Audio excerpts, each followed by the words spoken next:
guilty of crime.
It's been so long. I missed you all.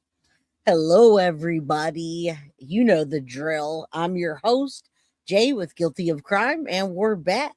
Happy almost Friday, everybody. Hope you're doing well. Come on in. I know I'm a little bit late. Thank you for that. Thanks for the excusing my tardiness. All right, when baby Guilty is hangry, then everybody knows it. So anyway, welcome to Guilty of Crime. I'm your host, Jay, and today we're talking about inside the jail for teen killer Timothy Hudson. We're also going to talk about what's going to happen to this guy. Where is he housed? Who's he being housed with? And should the parents be charged as well? Family members believe so. Guys, this little shithead is finally locked up. And excuse my language, because we want justice for Anna KEPNER. And that's what we want. We want that kid back there in a cell for the rest of his life. All right? This kid is disgusting. Not only is he disgusting, but he's absolutely, I don't know what he's diagnosed with, but pure evil comes to my mind when I read the autopsy, see the autopsy, and now more circumstances are coming out. So today, guys, we're going to talk about the fact that Timothy Hudson is already now by U.S. Marshals in the jail that he's going to be in until trial, hopefully. Secondly, should the parents be locked up? We're getting into that. What does this mean for him? What's going on in these places? Where's he going to be? How are they going to treat him? All right. And anything else that I could think of as we're going, but that's the bottom line. He's jailed. What's happened? The KEPNER's family is calling for action against the parents, guys. So let me say hello to everybody, and then we'll get started. I have a lot to share today, and you guys will be happy that you didn't miss this one live. So welcome in, everybody. How you doing? Cool and Chris, always a pleasure. Yeah, it's been so long. Kim Wells, how you? Synth is in the house. Always enjoy FloJo TV. FloJo, we got some new coverage of the David case, D4VD, and not only that, it's some interesting stuff happening. I'm torn between cases for tomorrow. What's up, Kathy? Good to see you. Been a long time. It's been a long time. I hope it's a long, lonely time. Well, guess what? They're probably going to push it out even farther. That's what's happened in the David case. When you know you're guilty and you have a hard fight against you, you want to make sure you have every piece of evidence that the prosecution has, and that's what I foresee. All right? So, yes, and yes. Hello, Jessica. And Chantel's been a member for 7 months. Thank you, my friend. Also, Marianne, you're so awesome. Became a new official Crime Crew member. And not only did you become a member, but she just gifted you a membership. Please thank Marianne if you receive that membership. Guys, what is up? Again, thank you. You know, as I try never to be late. I was here with y'all earlier for about 30 minutes or so. So yeah, why don't the YouTube emojis work on the mobile right now? right? Listen, Flojo, this is what was happening yesterday with StreamYard. And then again today, I had to completely restart everything. And right as I was running to restart, baby Guilty caught me. I'm hungry. And she does have legs, you know. She does walk, talk, preteen. Anyway, welcome everybody. I'm in a good mood. I'm happy it's almost Friday. You did miss the chat. It's okay. You can go back and check it out later. Guys, tomorrow's Friday. We're probably going to have a call-in show tomorrow. And I have an idea of the topic. Just let you know. I'll let you know tomorrow. All right? You guys will have to think about it and wonder, what's Jay going to pop up with for Friday? All right, guys, welcome. Today we're talking about justice for Anna KEPNER. Now, I don't know why this is not I'm surprised there's not more coverage on this, but I'm certainly glad that we've been covering it on this channel here.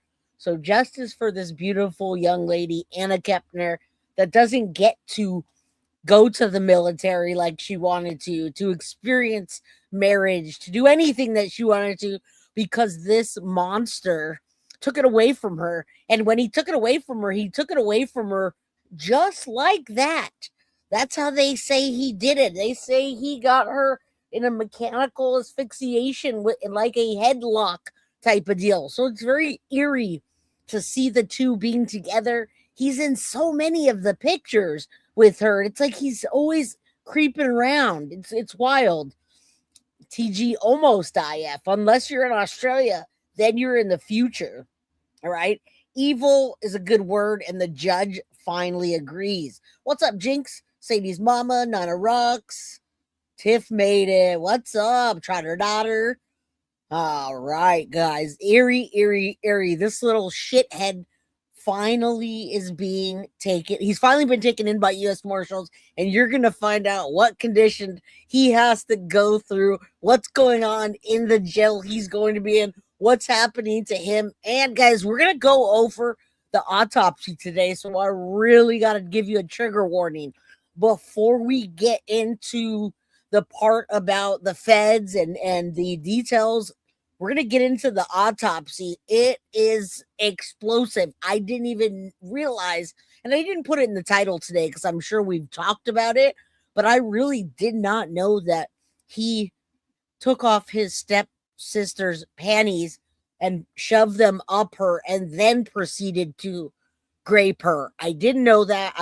Had a quick convo earlier with somebody, and I think he might have done that to try to catch his fluids, so to speak. I mean, guys, he's 16 years old. Why else would you do that? You would think he would do it after to get rid of the evidence, but he did it before. Then he proceeded to escalate it into choking, graping, and ultimately taking Anna KEPNER's life. Those are his charges. I know there's been some upgrades since then, and yes, he's being charged as an adult. Viking, we're going to get in that topic today. Grandma and Grandpa are going to talk with us today. I wish I had them on the show, and I probably can, but Grandma and Grandpa are going to talk, or Grandma's going to talk with us today about why she thinks that the parents should be held responsible. Remember, I got to tell you, Anna KEPNER only went on the cruise because she loved it so much. Okay, she said that was her favorite thing to do. Once her grandparents exposed her to a cruise, that's all she wanted to do. So she was going back before it was time to graduate and go to the military, etc. But instead, this little piece of trash down there at the bottom, Timothy Hudson, allegedly did this. No, I don't belong in jail, but I don't mind being outside of these bars. All right. If I could be, I'd be a security guard just walking those damn halls. All right. He was too stupid to take them off. Well, he did take them off, but he shoved them all the way up inside of her and then proceeded to grape and choke her to death. All right, and that's a chart if you guys get confused. Some people don't know the full setup, and I might have to go back to that. All right, death penalty is not on the table in this case because he's a minor. Yes, he did proud. We're going to get into all that. This is the very opening. Yes, your answer is yes, and we're going to get into it because we're going over the autopsy as well. Again, I couldn't fit everything into one, inside the jail, parents arrest, blah, blah, blah.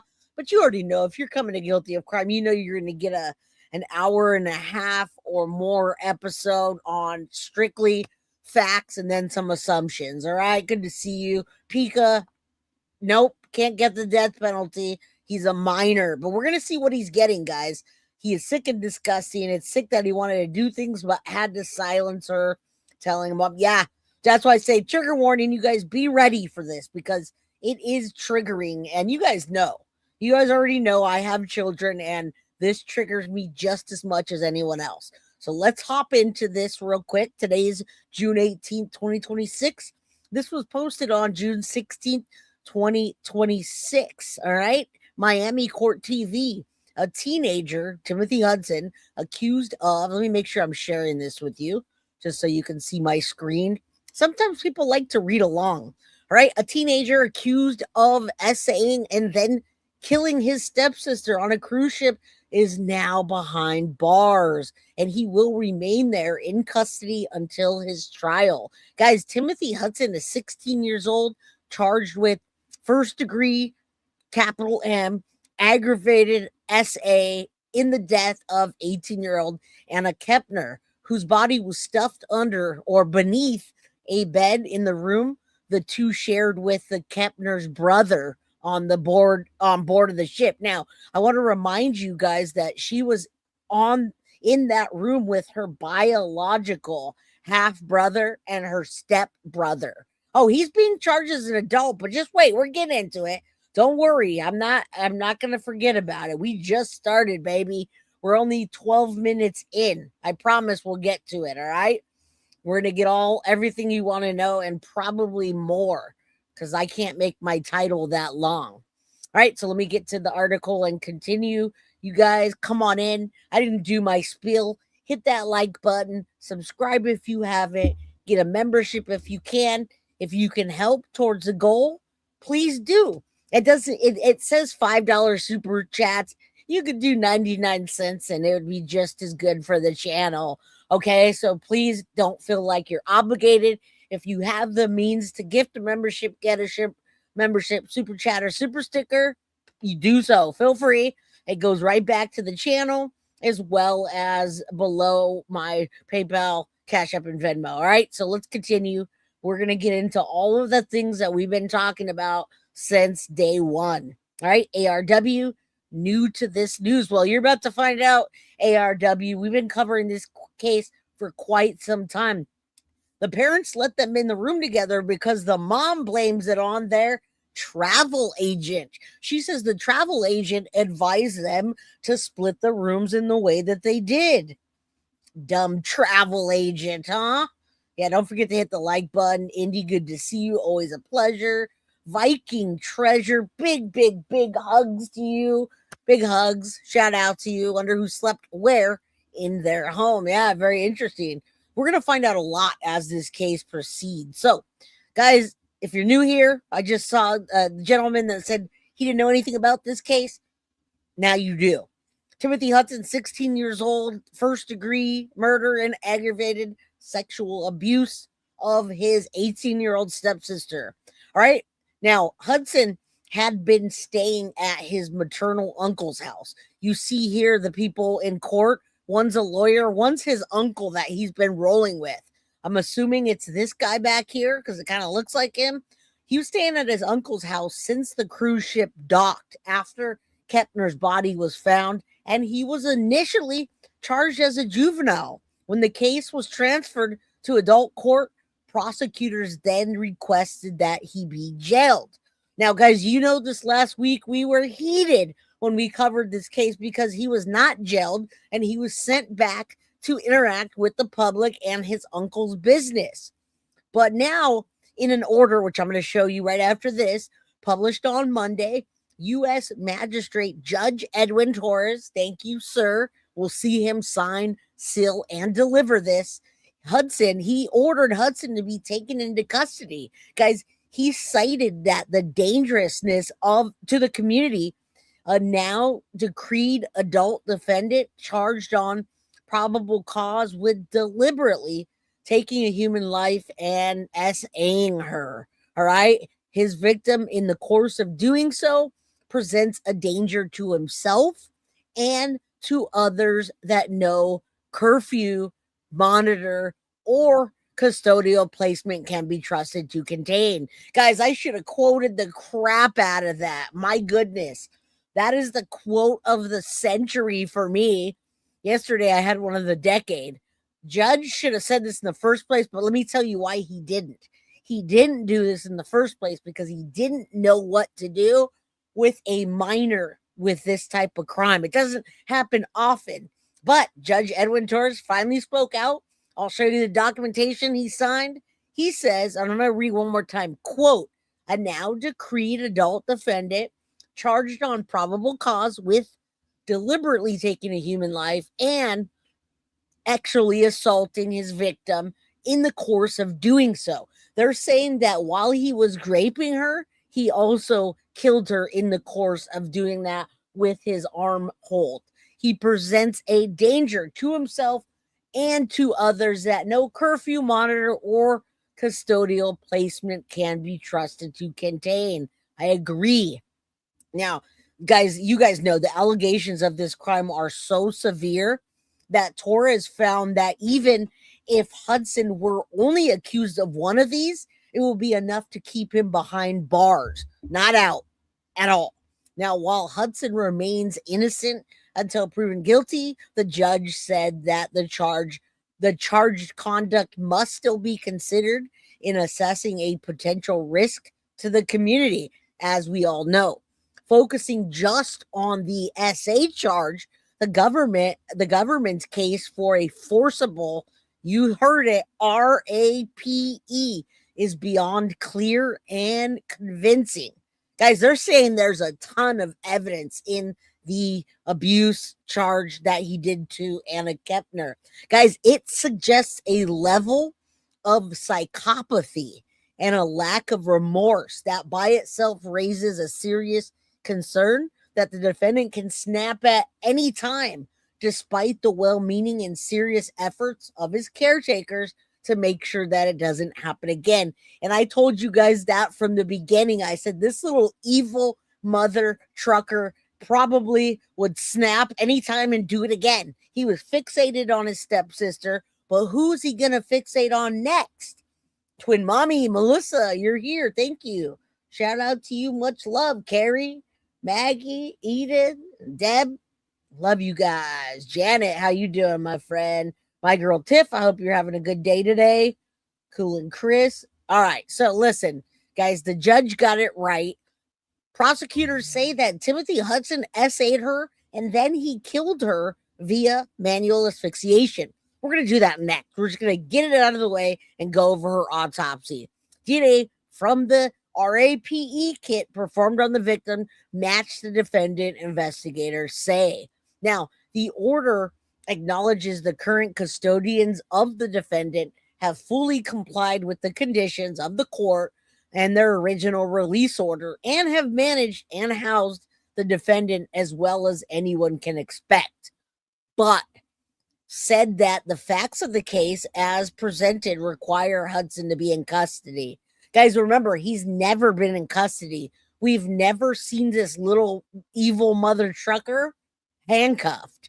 All right. So the mere change of venue from juvenile court to adult warranted the change, with the defendant now facing a more serious penalty. Now, if he's convicted, guys, he will be a felon, not an adjudicated delinquent, and may be sentenced as an adult without the age 21 ceiling that applies for juvenile disposition. Torres said, that's a judge. So transfer the adult status has real consequences, guys. All right. Torres, the judge order requires Hudson to be held at, and this is our big topic of conversation today. Remember this, he's being held at Citrus County Jail. You're going to know more about Citrus County Jail than you ever wanted to today.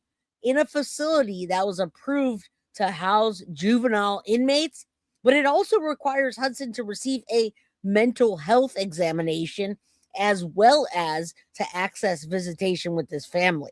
Now, in July, Hudson will be transferred to a federal juvenile facility in Miami, where he'll be held for the rest of the pendency of his case. Hudson's trial is currently scheduled to begin in September. Guys, I cannot wait. I don't think it's going to happen then, but he's pleaded not guilty to both charges. All right. So we're going to do the visual thing for the people that need the visual thing, and then we're going to get into the autopsy, and then we're going to talk about the parents and all the things that are going on in this case. Also, I might do a stream tomorrow. Oh my goodness, did you really? You just moved to Citrus County?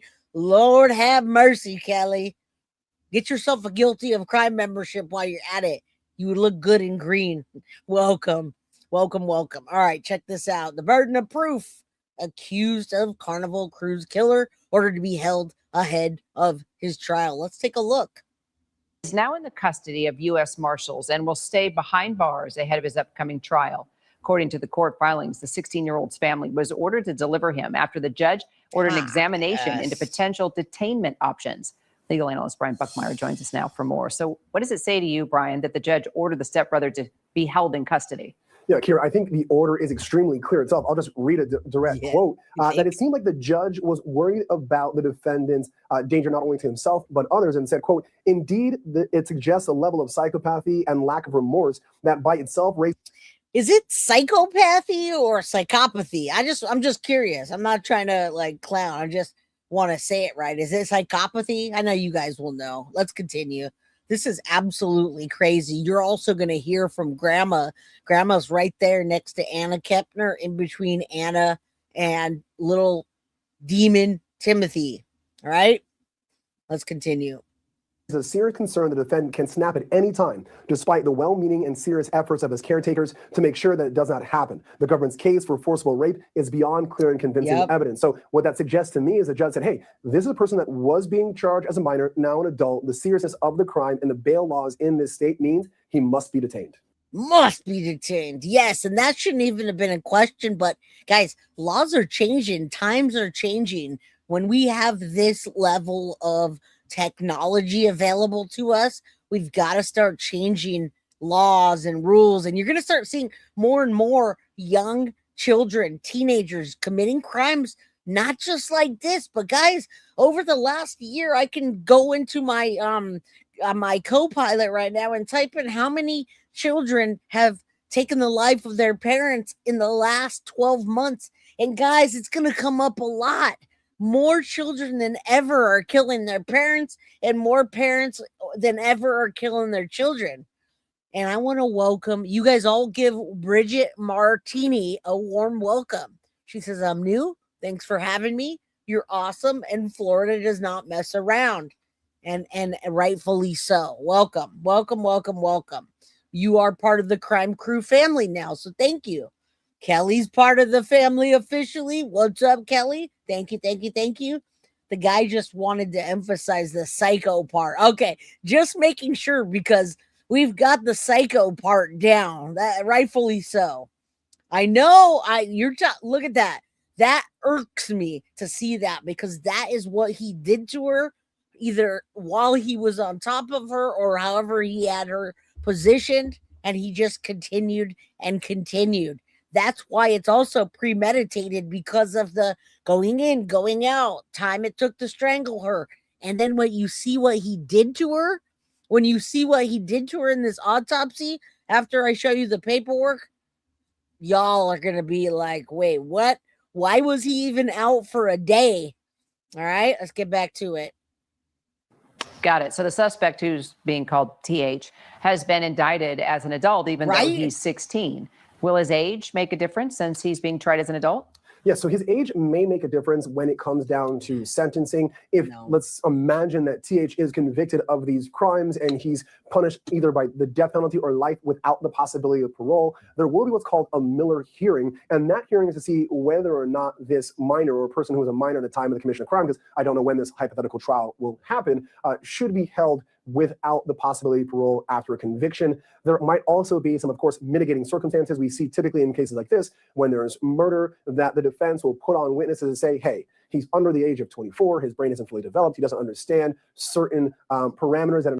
And they are going to put that on, but you know that they checked him into a mental facility, which leads me to believe that they're going to go the route of mental capacity and age. That's what I think is going to happen. What's up, Medic Biker? Good to see you. Mama Sage, you're right on time, my friend. I hope you're doing well. Little twat waffle. That's a good word. We should use that more often for him. An adult would understand when it comes to murder. And so there might be different arguments for mitigation and why he shouldn't get the full extent of the punishment in this case. But outside of that, he's going to be treated like an adult who committed these alleged crimes.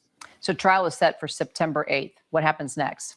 So from here to now, there are going to be a litany of litigation coming forward. You might see motions to suppress information, motions to suppress statements or other pieces of evidence. We'll find out what a lot of the evidence is coming forward. We know, for example, that the TH and the victim in this case was sharing a room in the cruise ship, and that one minor was also in that room and was questioned by law enforcement. We might hear from what that individual might have said, and from there, we'll start looking at jury selection, selecting a jury. If this isn't pled out, which I would imagine is not going to be the case, then we see the processes that we see for a trial with jury selection, opening statements, and the like. Brian Buckmeyer, we'll keep tracking it. Thank you. So the Florida teenager accused of killing. All right, you guys got to love that. They're holding him in until whatever happens next, guys. He's not going to get off. There's no way to get off of this, out of this charge. And I don't think the level of depravity is going to give him opportunity to get out or be at a lesser facility at that age. I also want to shout out you guys again. Go to my x.com/guilty of crime. It's where all my thoughts land. Give you a good idea of what I'm working on, and also you can send me cases there and tag me and stuff, etc. All right. So Lauren Conlon posted this about Anna KEPNER, the major development, and I want to show you the paperwork on it. Let me double check real quick that I'm on here. Yeah, also you can go to the playlist and you will get everything and more. Mab's in the house. We have 140 people in chat and only 84 likes. Come on, guys. This is not gonna get this dang cruise ship killer never makes it into the algorithm, guys. So if you would do me a favor, it's free to hit that like button and it's free to share. All right. It's just the nature of the topic and the language that we have to use. What's up? I took the day off because my back tweaked last Sunday. It got to be really bad. I'm glad you're just chilling and healing. Good to see you, my friend. Yes, it terrifies, and it should, Kelly. All right, so listen, I'm going to show you this. We just talked all about it. Court ruled because the case was transferred to adult, the Bail Reform Act now applies, and no combination of conditions could reasonably assure the safety of the community, period.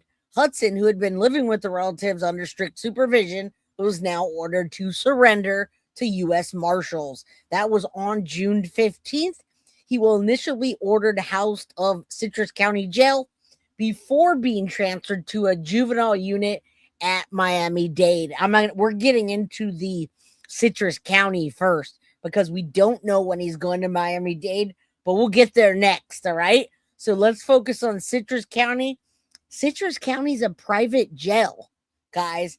It's a private jail. And I ask you, how does a private jail go from private to 8 people in the facility smuggling things in, like literally indictments from officers and people bringing things into the system, like literal workers.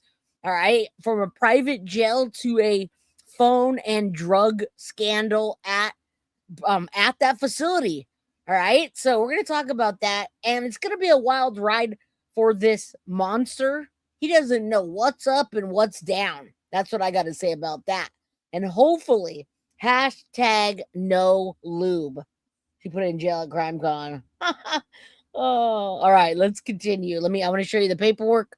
He's accused of, we know, raping and the capital M in November his 18-year-old stepsister, Anna KEPNER. And I just like to show paperwork. Specific. They're not going to zoom in more. Hold on.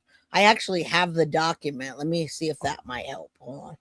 I just want to show it to you, the official document. Let's pull this down and you guys can kind of see it. You can see it okay, right? All right, I'm just going to show it to you real quick. It's not a huge deal, but it's a huge deal to me that he finally was detained. United States of America versus, and this is Timothy Hudson, because he's a minor, the defendant.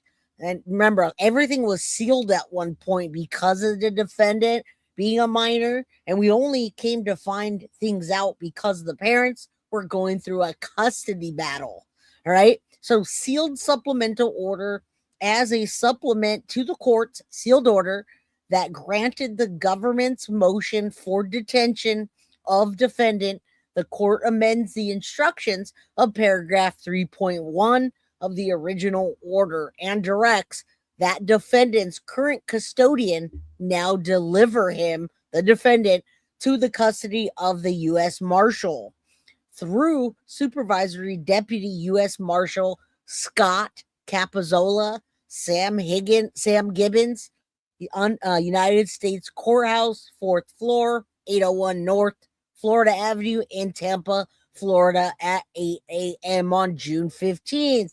Oh boy, I know I was happy on June 15th at 8 a.m. and I didn't even know why. All right, Deputy Marshal is prepared to take custody of the minor. He's in custody now. All other provisions of the court June 10th order remain in place. Done and ordered in chambers, Miami, Florida, 11th day of June 2026, signed by Edwin G. Torres. Yay! And you'll say yay once I show you what he did to her. All right. So again, trigger warning before we move on, just because I don't know who knows this case. If you've seen every video or no videos, after this video, you'll be caught up. And this just came out hours ago this morning. Joseph Scott Morgan has always been one of my favorite guys. And he is talking about breaking down the devastating details of Anna KEPNER's autopsy. And he explains it best. Some people don't quite understand or visualize, probably because you don't want to. But you're going to hear what he did, and it's brutal. Brutal. I don't even know how the mind of a 16-year-old can do something like this or think about this. And yeah, send prayers for Mab. Recover soon. Mab's tough. Just go look at his page. He's ripped. Every one of his thumbnails, he's got his muscles bursting out. You're a tough guy, Mab. You got this, buddy. We got your back. All right. What's up, Shadow? Good to see you again. How you doing? Past perfect Pam. Yes, he was so cool. Did you see the picture with Joseph Scott Morgan and myself? I apologized to him for touching him all up because he's so tall, and he was like, I'll take a picture of us because his arms are long and he's tall. So I literally had to hold on to his back and go on my tiptoes in order to get that damn picture. I want to know if any of you guys saw that. I love that picture, but it was funny because he took the picture and look, you see that? That was him taking it and me behind him, but I couldn't even get past his shoulder without getting on my tiptoes. It was pretty funny. I was like, sorry, man, I'm not trying to like touch you all up and grope you and shit, but like, I'm short. That was awesome. Yeah, you too. All right. Mab says, thanks, Jay. My bad ass back hurts. You'll be doing better. You'll get better soon, man. Hang out, sometimes you need hot on your back. Sometimes you need cold and a little bit of rest. All right. Good to see you though. Thank you. Yeah, he's awesome. It is for long. Yeah, I agree. This is another David situation. All right, let's continue. I think David absolutely fantasized about what he did to Celeste for a long time, and so did this Timothy Hudson. So, guys, if you're new here and you know nothing about this case, well, now you know the circumstances, and this is what the alleged minor did to his stepsister, Anna KEPNER. Let's go. Next, we're going to talk about the parents' culpability. You guys are going to be heated because after you hear this, you're going to be even more mad that they allowed that. It seemed like they've got this young man dead to rights. I mean, they've got means, motive, opportunity. I mean, I think the motive to me sounds pretty clear after you have the ex-boyfriend who said that, yeah, he had an unhealthy infatuation with Anna. And then when you have the evidence that Anna had sexual relations with someone else on the ship, you can see how that enraged him. That's what I would argue as a prosecutor. And as I'm glad he said that because that was the exact thing that I thought that popped into my head. And usually it is Occam's razor, guys. Sometimes it's not. In the Nancy Guthrie case, it may be some rando people that, fell upon Savannah's house and realized it. I don't think so, but that happens sometimes, guys.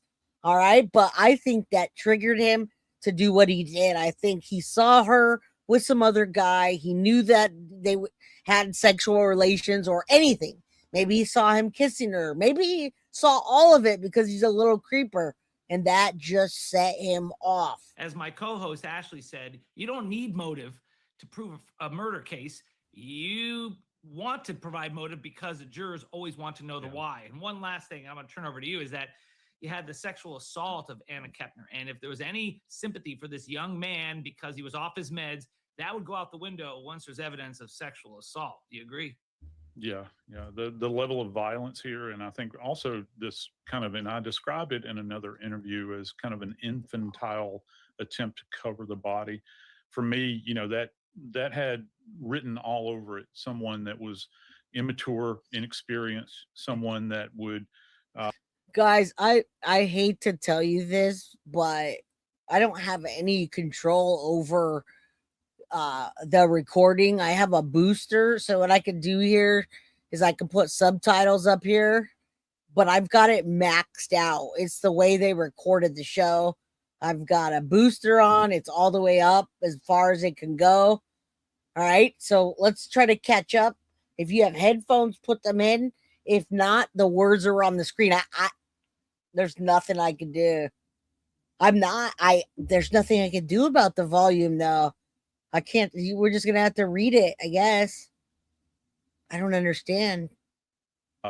Actually believe that they could take this young woman's body and kind of cocoon it and leave it inside of one of these cabins. And, for all of our friends out there that have been in one of these cabins, you can imagine how ridiculous that whole and how implausible that is, that you could ever, kind of sequester her away in that environment. And then, to your point, when you begin to look at the level of violence and injuries she sustained, it really grabs you and pulls you into this because I don't care what she's done. There's nothing that could ever justify this. And it's absolutely brutal. Yeah, that's one of the things that I really, when I saw the fact that her eardrums burst, and I wanted to talk to you about that. And keep that in mind because Joseph Scott Morgan is going to talk about that. Her eardrums busted, guys. All right.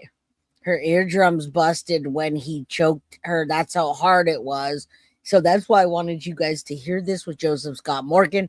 Again, this is the lowest clip that there is. It doesn't last long. I'll try to keep it as long so you're not hurting your ears back and forth. Okay. All right. Yeah, because sure.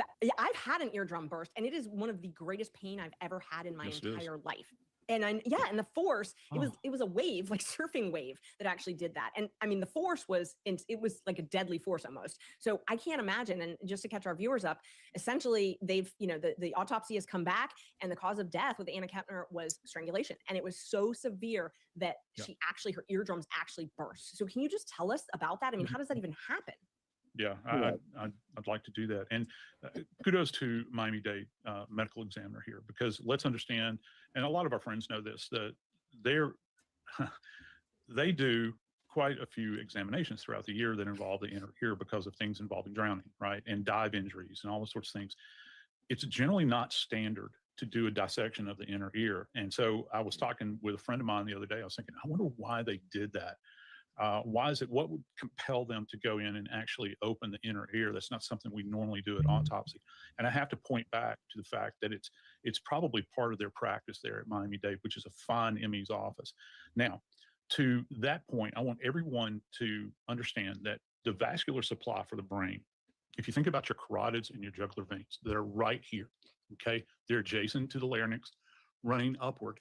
And when they get into the brain, remember the brain, out of all the organs in the body, requires more blood than any other organ in the body. So, and it's always demanding oxygen. So when pressure is applied to the neck externally, and particularly to this delivery system here, if you think about it like plumbing, to this delivery system right here, that concurrently is going to increase inner ear pressure. All right. Now, this is not something we normally see, but if everyone will just imagine that contained within the brain, there's like, for anybody who's ever been to a major city like Atlanta or other cities that have a perimeter to go around it, there's a series of vessels in the brain that make up what are called the circle of Willis. And it's all of these blood supplies that kind of come down off of this main vessel complex, and it goes into the ears. So this is the horror of it. As he increased pressure, pressing down on her neck or with the arm bar, we've heard that term multiple times. This is called the blade of the arm, pressing down against her like this. The pressure is going to build up to the point where the eardrums are actually going to burst because of that indwelling pressure. And, you know, I got to tell you guys, I don't even know if she was aware of it because she was fighting for her life, man. And the other trauma that she had sustained, yeah, this would be painful, but I think that, you know, you get the adrenaline flowing. You might not pay attention to this, but it's demonstrative. And I think that you guys, you know, in your craft and in courtroom, when you present that, that's a powerful thing to say to a jury, and you can actually demonstrate it because they're going to have images from autopsy here that they will demonstrate, and they'll say, okay, guys, look, this is what an eardrum looks like normally. This is what Anna's look like. And it's not just one, it's two. Yeah. Now that's going to be powerful testimony during the trial. If hopefully it doesn't go to trial, but if it does go to trial. There was also, you know, when you're talking about the neck and you're talking about these injuries, there was also something that we heard about, some DNA on her neck. Can you tell us about that? Yeah, and this DNA would have been recovered. I don't want to switch 2 back and 2 forth and mess up your eardrums, guys. So I'm trying to keep my tone lower. So when it goes back to this clip, I won't, you know, hurt your ears. Right. So I really just wanted you to understand what happened. Welcome, Dale, back. You're back. We missed you. Kelly became a member. I don't know if I missed Cool and Chris, but thank you.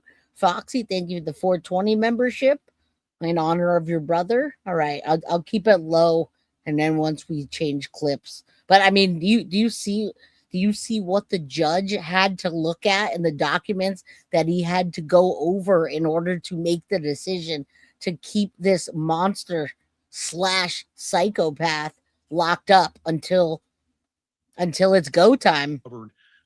At autopsy, I think one of the interesting things about this case, and I started my career in New Orleans, which is it's one of the biggest ports in the United States. And I had to work cases that were coming in from international waters. And most of the time we would work them after they put into port. And I'm really, and this is kind of something I think that the defense team might be able to exploit relative to the security of Anna's remains there. Because I got to tell you guys, I don't care who your security force is on a cruise ship. They're not forensic scientists. They're not cops. No. They're not investigators. So how did they secure her body at sea? And this is another little bit that we came into, and I was fascinated by this. It is claimed that a rape kit was performed on her on board ship, and that the FBI took possession of that kit and took it directly to Quantico. And I'm thinking, how does that happen? Did an agent go out and meet them at sea? It's nuts. And look, I mean, God bless FBI agents, but they don't do rape kits. And even a general practitioner that's on board, you know, because these cruise ships. Yeah, that is interesting where they perform that and how they got the information. I hope something doesn't fumble, because guess what? If it does, that's going to show up in trial, and they're going to say what Joseph Scott Morgan saying, hey, there's nobody on here that has a kit like that can perform it. We don't know if it's degraded. We don't know where, et cetera, et cetera. So let's pray that our big key pieces of evidence don't get knocked out. Dale, thank you so much for the $2 super sticker. I appreciate you. Thank you, thank you, thank you. I don't know. We're getting to the parents next, my friends. They're not qualified to do a rape kit either. You want what are called SANE nurses, sexual assault nurse examiners, that are in all the major hospitals around the country. You want somebody in forensics, like a forensic pathologist or a medical legal death investigator, to do this. And so that's an interesting bit that I want to have explained to me, because I have to understand it. I have to know, how did they secure her body? How did they secure this wrapping, or like I refer to it as a cocoon? You know, she's wrapped up, and then, you know, these life vests are placed over the top of her body. So therein lies a kernel of reasonable doubt. You know, how can you prove that you secured the evidence all along the way? Right. That is very surprising, and why they wouldn't just wait. I mean, I understand that it's a couple days, you know, there's a little bit of, and maybe it's a miscommunication. You guys got to remember that the documentation, them documenting things on the ship and then getting back to FBI, right? Things can go wrong. Good night, Kathy. I hope you sleep well. All right. I know, very sad. We haven't even got to all the way to the trigger warning stuff. Guys, trigger warning. We're almost there. We're going to keep going. All right. Thank you. Hit that like button if you come in or if you leave. delay, but you don't have the typical cleansing mechanisms. You know, normally you want to do the rape kit right away. You want to do the same exam right away because you're worried about cleaning, you know, you're worried about the natural movement of body, getting rid of certain fluids, but she's not moving. She's preserved. Why do they need to do a rape kit right then and not wait for the pathologist to do it? That does not make, I agree with you. I mean, that's something that I think the defense would definitely hang on to. Really? Yeah. And this is not like a typical death at sea where you've got some elderly person that might have a cardiac event and they pass away. Okay. This is not the same thing. The body is the biggest piece of evidence that you have. And it doesn't matter what I say about it, but someone, I can promise you, if this makes the trial, somebody is going to have to sit on the stand and they're going to have to explain this, because I think any second year law student would ask that question. How did you secure the remains? How did you secure this evidence? Who was qualified to collect this evidence? It creates a problem. Yeah, no, it definitely does. Well, we also saw, you know, an update that we've got is Hudson is no longer out. That's the new, you know, the latest on it. He was originally allowed to go home with his family, and the judge has just changed his mind and said, because this is such a forcible rape case. And I thought it was interesting. The judge said some language that kind of surprised me. He said the state's case of forcible rape is beyond clear and convincing, and that it suggests a level of psychopathy. Don't remember. We're about to get there. We've covered this case several episodes. So by now you've been told what exactly he did. Now Joseph Scott Morgan's going to weigh in and tell you about the psychopathy portion of it. And believe you me, the portion of psychopathy that we see is the fact that he was not only raping her while he was strangling her and had time to think it over, but he took her panties off and put them up inside of her and then proceeded. So did he think he was going to catch his DNA? What did he think? Cool and Chris, Jay, you and your mods are amazing. Thank you for always being you. I hope you all know how much I appreciate. Thank you, Cool and Chris. I appreciate you too. Thank you. Must have bad. Oh, yeah. Yeah, petechial hemorrhaging. Very true. I know. That's why they call him a psychopath. Psychopathy. And that level of lack of remorse that raises serious concerns that he could snap at any time. So, you know, what you know about the autopsy, I mean, that it sounds like this is just him snapping. I mean, that's exactly what it sounds like. It sounds like a person who was just overcome with whatever anger, whatever, you know, psychopathy he's got, and just was full of rage. Well, I think that you're probably right. And again, I'm not a profiler, don't pretend to be, but just when you look at the physical evidence and the nature of what he allegedly did to her, again, this is something that is incredibly impulsive. What happened there? Providing out. All right, it's incredibly impulsive, and he left. All right, it was just a clip because we're covering inside adult jail for teen killer Timothy Hudson. Should the parents be charged, and what's happening with this kid? All right, so hopefully you guys can lower your thing down a bit. I'm gonna pop this one on because I want you to see Grandma. I want you to see the full interview with Grandma, and then I can go back to that. And then I'm gonna show you some crazy shit. And you guys are gonna be, I think you're gonna be happy about the fact where he's going right now and the people that he's gonna be surrounded with. I'll tell you right now, Timothy Hudson is not going to mess with these people at the initial jail that he's going to be held at. All right. So remember, right now, he is being housed at Citrus County Jail. He will be transferred to Miami-Dade Metro-West Detention ahead of his trial. But we don't know if the September trial is going to happen or not. Now, Grandma's going to weigh in right now. This is Anna Kepner's grandma. This is why Anna Kepner wanted to go on a cruise, because her grandma and grandpa opened her up to it, took her on a cruise, and that was her favorite thing. All right. Sad, but true. He truly does not remember. He did not. We're talking about Timothy now, that he doesn't remember. Hold on real quick. You know what I'm going to do? There's 2 parts on here. Let's start with this one, and then we'll go back to that one, because I don't know why they did it that way. But let's remove this, and we'll put this up, and we'll go back to back here. I'm not sure why they cut it up sometimes like that. But check this out. Grandmother of a 16-year-old boy charged with the murder of his stepsister on a cruise ship is calling for charges against the teen's parents. 18-year-old Anna Kepner was on a Carnival cruise ship with her family last November when she died. Her stepbrother, Timothy Hudson, has now been charged with first-degree murder and aggravated sexual abuse. CBS News correspondent Christian Benavides joins us now because, Christian, good morning. You spoke with Hudson's step. And we're going to go in with the grandma in a second, but Kelly, yeah, don't worry. I'm going to come back to this and show you the flow chart of it. There's a lot going on in this case. The parents biologically are not still together, but the parents that have the stepbrother and her bio dad are together. It's just a bit confusing when you haven't saw the chart. So we'll get to that. All right. Don't worry.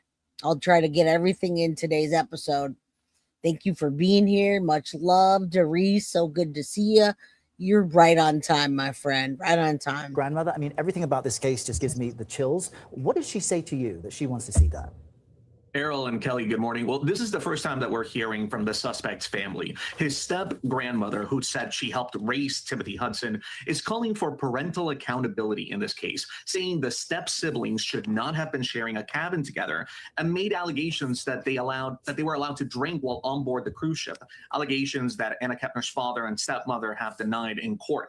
Now, she says that she is not here to claim guilt or innocence for Timothy Hudson, who's facing murder and sexual abuse charges, but she says the parents, meaning Anna Kepner's father and stepmother, had a responsibility to keep the teenager safe. Take a listen. The lack of neglect by not giving medication or making sure you have the medication before you leave, and the drinking, and putting 3 teenagers, 2 boys and a girl, in a room together that were not raised together. Are you guys all good with the sound? I want to make sure that we're okay here. This one's a lot higher than the other one was. It's okay. Prosecutor will remind him, right? Just let me know if we're good. I'm trying to make sure I match my voice to what I'm playing. So also, mods, you guys have me on my phone. You can message me if it's not matching up. All right, guys? All right. We always want to produce the best content that we can here. All right. We'll always aim for improvement. And it's just a recipe for disaster. Now, it's important to note that while Anna was 18, Timothy Hudson and a third sibling who was staying in the same room were both underage. Guys. And Christian, have Hudson's parents commented on these claims? Right. Well, Hudson's parents, they're involved in this custody dispute, right? Anna Kepner's father and stepmother have denied providing alcohol in court hearings related to this custody battle, but they did not respond to a request for comment. Now, I spoke to a former prosecutor who has been following this case. Now, he said, as far as neglect charges go, the question is, did the parents do something or fail to do something that enabled the crime to take place? All right, Christian Benavides, we appreciate your reporting on this. Thank you very much. All right, now we're gonna go into that one. You get an idea All right, let's make sure the internet's working nicely today. Y'all can hear me. Come on in, hit the like button, all the deal. All right, let's go back to grandma. And I just give you a little bit of context before we start this, because everybody does not know this particular case. So that being said, I want you to remember Timothy Hudson, the 16-year-old alleged murder and rapist of his stepsister, doesn't recall anything. He remembers nothing. Kind of like Mackenzie Sharilla, just blacked out, don't remember anything before, don't remember anything after. Just like hundreds, if not thousands of other people, that criminals that commit crimes that don't happen to remember anything. They don't remember before, they don't remember during, and they certainly don't remember after. All right. Yeah, I'll call BS every time. Look at the hola, bam, knocked out, took the baby disappeared. I'm talking about baby Emmanuel. How many times do these criminals try to get away with this shit by saying they don't remember? All right. Yeah, but bullshit. Right. I love it. Love you guys. All right, let's continue. Let's listen to what grandma has to say. Timothy Hudson saying he doesn't remember anything that happened. He truly does not remember. He did not change from all the interviews that he has had. He has not changed what he has said at all. If there was any type of memory there, he wouldn't be able to say the same exact thing. Do you understand what I'm saying? I do wonder if you think alcohol or medicine may have played a role in this memory lapse. Absolutely. I guess what was said is that he was not taking his medicine, and that she was giving them alcohol. Can I tell you guys something? When I saw the medicine that he was taking, it's ridiculous. Mom, I gotta tell you, the same name of the medication that my children have taken, small doses of, is what he was taking. Clonidine is one of them, and he missed a day. That doesn't cause people to want to brutally strangle and rape somebody. This is a complete BS, in my opinion. This whole denial bullshit, and it's gonna come out. And we're gonna get an expert, I hope, that comes in and says there's no effing way. And maybe they're not going to say no effing way, but they'll give us statistically how that can affect what he did to his sister. That's funny every time you say that. What did I say? What did I say? All right, let's continue. He didn't take, it was clonidine. Yes, I think it's for ADHD. There were some other ones, but I saw clearly clonidine. It's bullshit. 100% not. Thank you. Yeah, that's bullshit. I can't even believe she's saying that. Or they were giving them alcohol, whoever. And just because you miss your medicine today does not mean that you can drink today. You still have it in your system. So I 100% do believe that alcohol, missing meds, have everything to do with it. And to be clear, you think that the parents should be held criminally responsible? Yes. And when you say that they should be held criminally liable, I wonder if you mean because of the neglect? Is that what you mean? Or what is it? All of it. The lack of parental supervision on a floating city that is usually like Sin City. That's interesting that she's taking the blame off of Timothy Hudson and trying to pass it to the parents. I absolutely believe that they should be part of the parents' burden, responsibility, etc. But it's interesting how she's trying to frame it.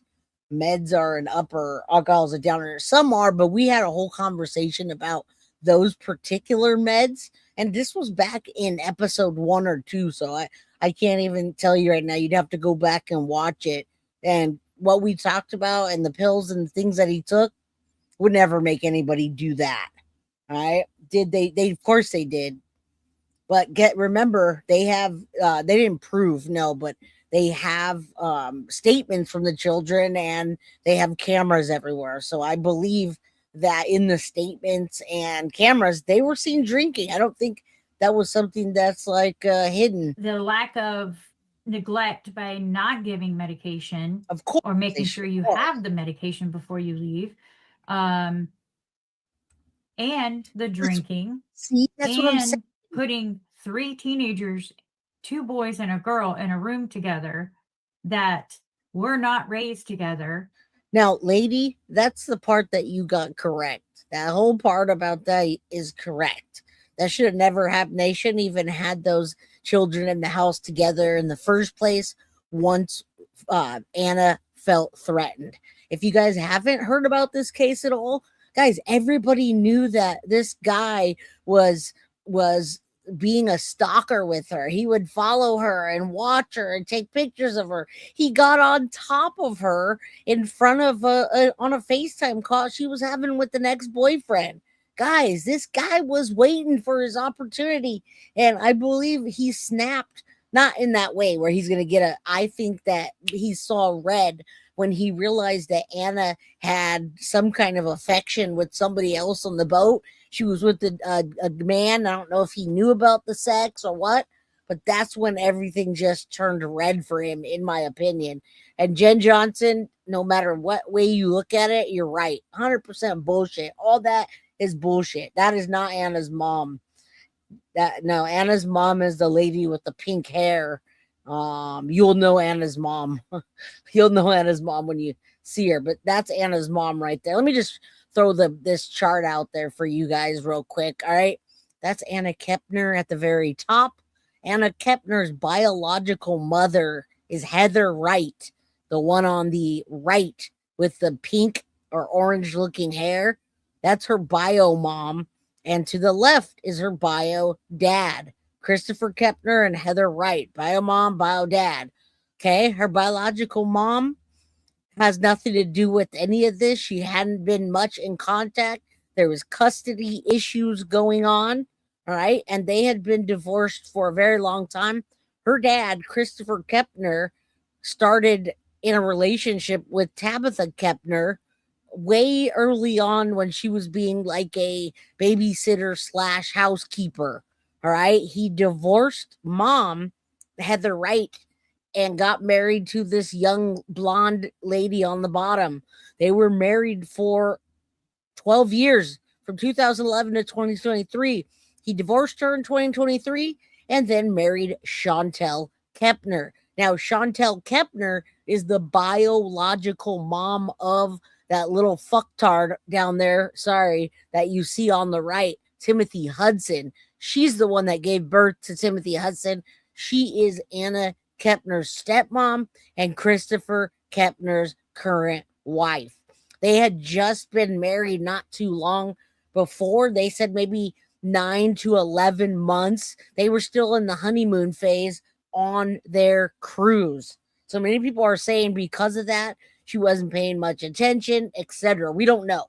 All right. But regardless, yeah, the fact that Anna's ex-boyfriend and the father told dad what happened, nothing was done. They still put them in the room. Bingo. All right, let's continue now that you guys have a little bit better idea. Again, go back to the playlist if you have time. And it's just a recipe for disaster. Sense of some of the lingering questions that you have about what happened. Where was the parental supervision? Number No. one, why were those kids in a room together? It's been said that he was raised to think of her as a sister. They were not raised together. He was raised to think of my kids as family. And I wouldn't have any problem leaving him alone with my kids. Ever. He's been alone with my kids many times. It's not what you think it is. If you knew him, you would think differently. And again, I'm not saying he did or he did not.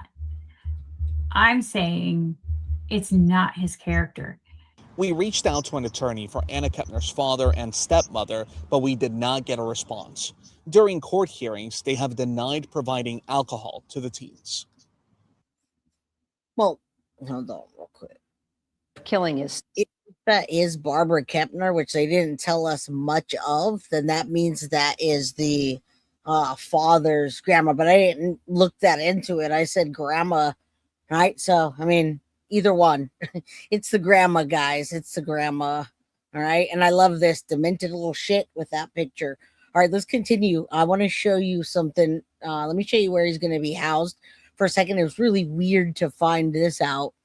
I looked at Citrus County Detention Facility, and it looked more like a school you would go to, right? You get out of school and you go to like a trade school or something. Right, not his character, right?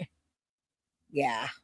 All right, so listen, he's going to this Citrus County Detention Facility. This is a private jail or a private prison, whatever you want to call that. I'm just going to show you real quick. This core civic, better public, they do a bunch of different things. And one of them is a county detention facility, right? It's really weird because when you go into the who we are and all that, it's just a private company that's doing this here.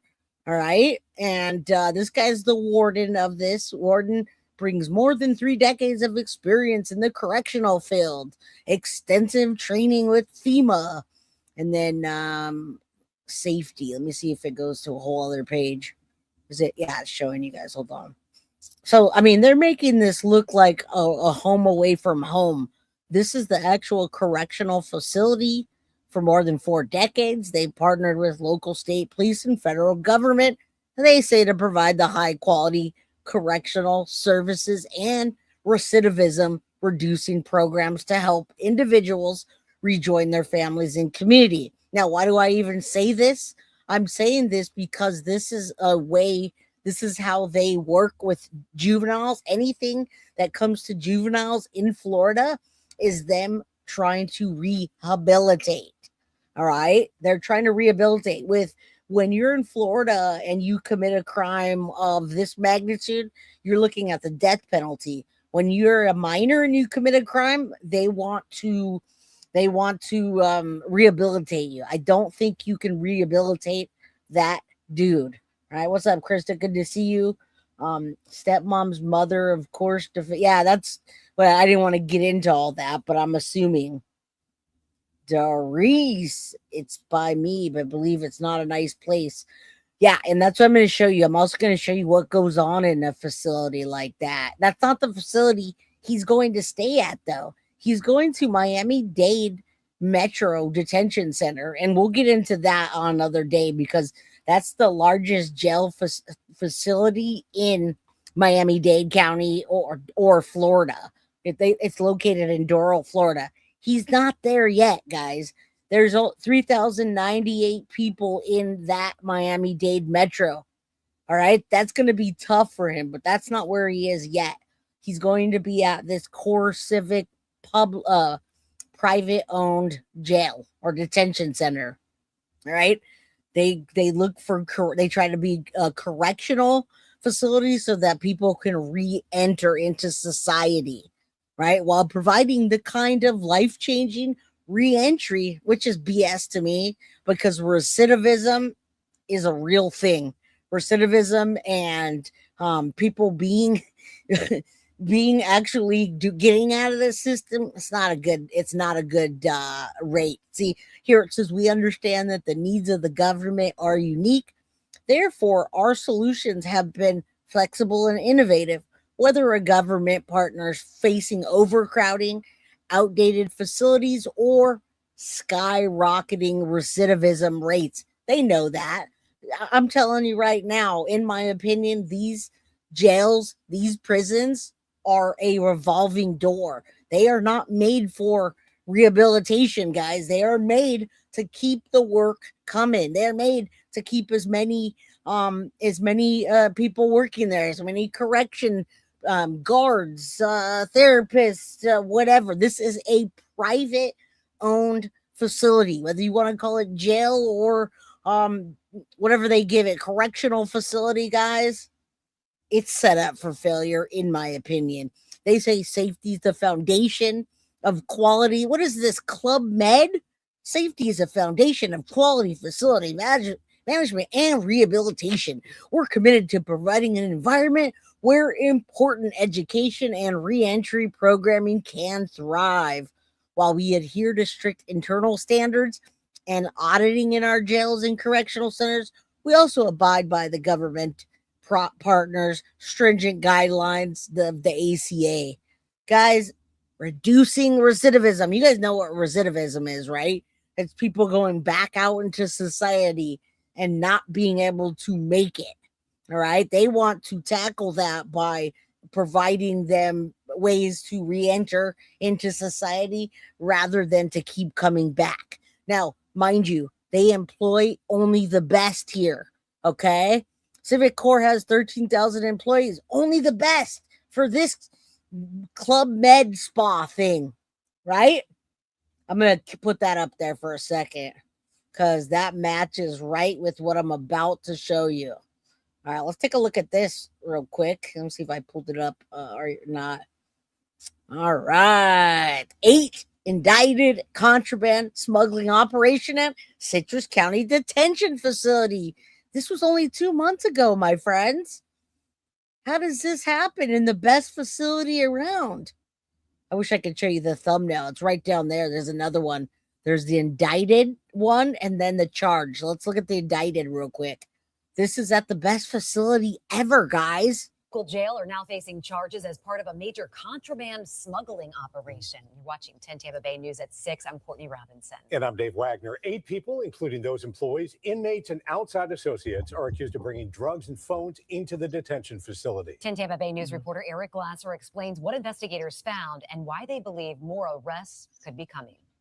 Well, federal prosecutors say this investigation started after a federal inmate inside the Citrus County Detention Facility was found with a contraband cell phone, and that there had also been several recent drug overdoses inside that same facility.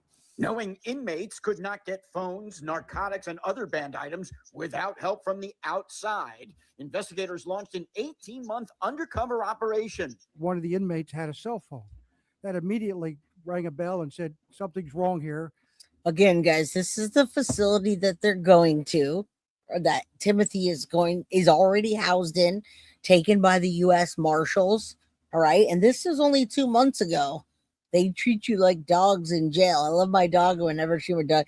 You know, it's weird, ARW, because when I see these people being housed and we're listening to phone calls from prison and we hear Wade Wilson on death row being married and having all this commissary, all these people, Mackenzie Shirilla with her little tight-fitting clothes and the best money could buy, the best top ramen money could buy. I'm not so sure about that nowadays, man. I'm not. And cell phones are in jail. They're already in jail. I was stunned. I've never been to jail, thankfully, none of that type of stuff, but I was very stunned when my nephew finally made it into prison, and he freaking FaceTimed me. Say what? That's all I'm going to say about that, right? That's jail and prison nowadays. That's contraband. Investigators say they uncovered multiple schemes involving correctional officers, a nurse, commissary worker, and outside associates. Authorities say 2 correctional officers each accepted $4,000 to smuggle cell phones into the facility, and so like I said, that Timothy Hudson is there right now, right? This best facility, Club Med, right? Yeah, in the jail. ARW, where have you been, my guy? What do you do? They have FaceTime, they have tablets, they have cell phones. You can buy them running shoes, like Nike type of shoes. You can buy them clothes, the best fits. All I got to say is never be arrested if you don't have somebody backing you up outside of prison, because let me tell you, yeah, they do. It's all inside there. The guards get paid on the outside. Yep, that happens too.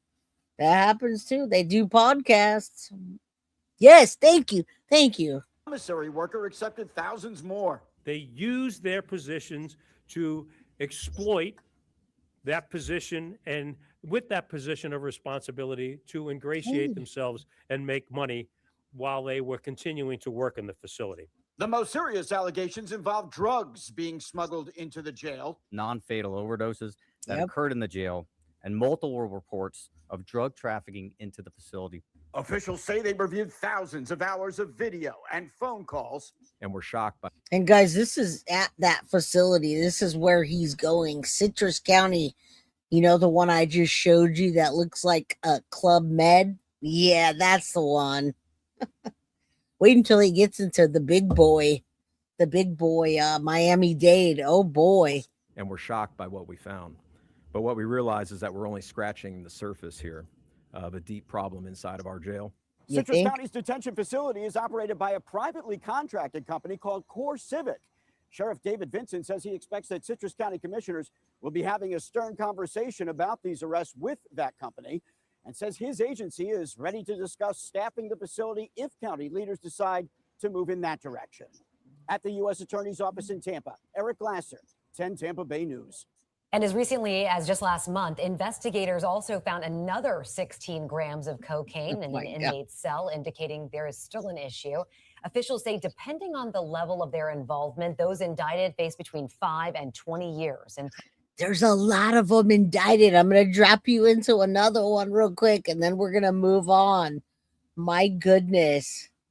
They act like they're so... That was actually really funny how he acted like he was surprised. All right, Florida inmates in this jail work with employees to smuggle contraband.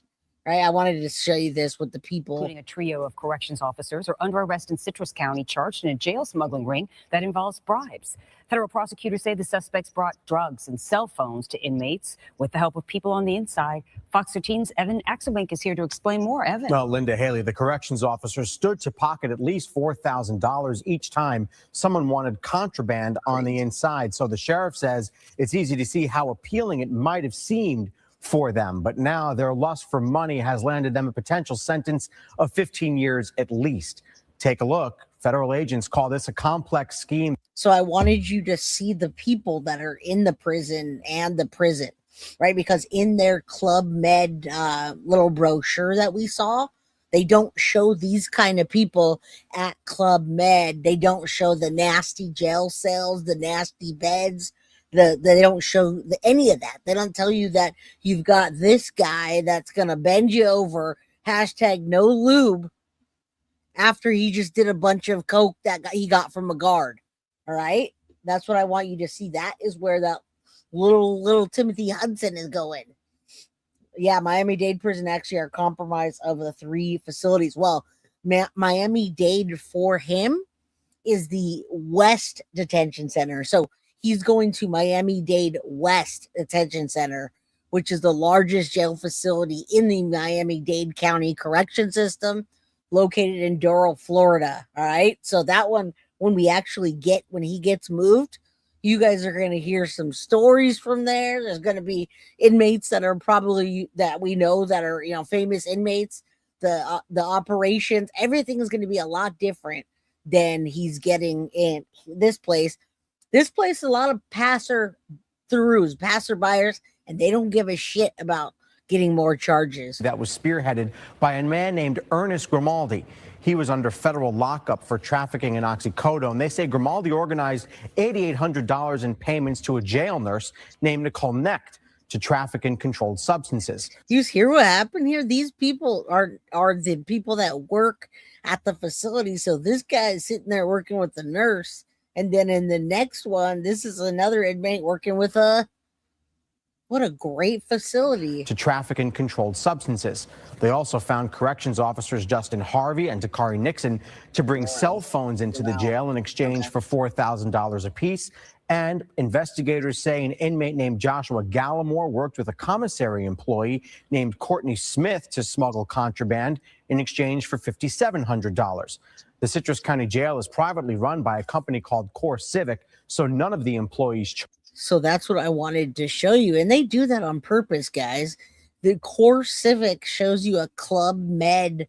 You go to their website, no, it looks beautiful. Don't worry about it. Don't worry, your son's going to stay there for a while. Read it. It's so safe. And those are the people that are indicted and charged ultimately, guys. These are the people that are working in the facility and they're not even employees of the facility. They contract them out to get rid of the, so they don't have to take the blame. They don't get sued when they contract it out. Where do they get that kind of money? Oh, Andy, I'm just going to leave that up there if anyone wants to answer that in chat. All right. Charged work for the sheriff's office, but the sheriff said this is still a crime against the public and the inmates themselves. Sometimes incarceration is a family's last choice to put their loved one in jail for crimes that they're committed, especially if it's related to addiction.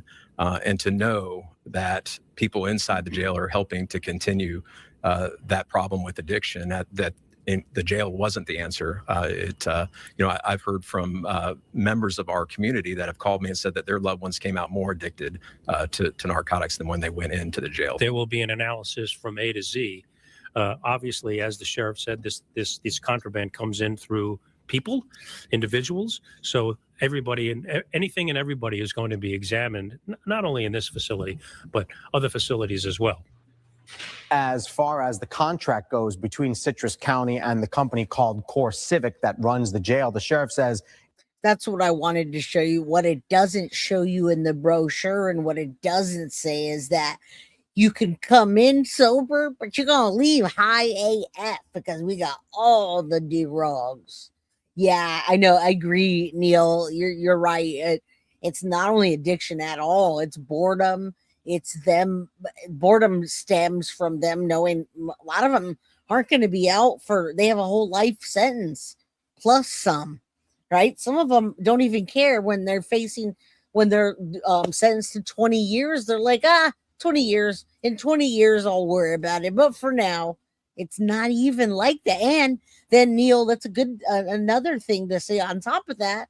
If you're being abused in there, you're being bent over, #no lube, dropping your soap. Timothy, when he's made somebody's bitch, he may have never touched drugs before that. But I assure you that addiction and that boredom and the pain of him, #no lube, he's going to get right into it. He's going to take whatever he can to make his little butthole pucker back up. All right. What's up, Dark Scale? Good to see you, my friend. Patriot Pride, welcome. Patriot Pride is also on Turtle Island, my friends. You got Turtle Island, right? It's Guilty of Crime, Patriot Pride, Cooking with Mr. Good Looking, I think. Anyway, all right, let's get, Coping. That's a good one. But yeah, look at that. You think that the cabin in the ship was much better than this? I'm sure it was. It's a question that must be addressed to county commissioners. Yeah, the deal for them to run the jail for the county started in the mid-1990s, so it's been going for several decades now. The sheriff says this is just the tip of the iceberg in terms of this investigation, that it's very much ongoing, and that they fully expect more arrests. Now, Core Civic reached out with a statement to Fox 13 that reads, the introduction of contraband in correctional settings is a nationwide challenge that requires close and constant collaboration to prevent. Core Civic has a zero-tolerance policy for the introduction of I'm sure it does. Isn't that funny that they found a whole trafficking ring, though? Right? Yeah, baby, Turtle Island.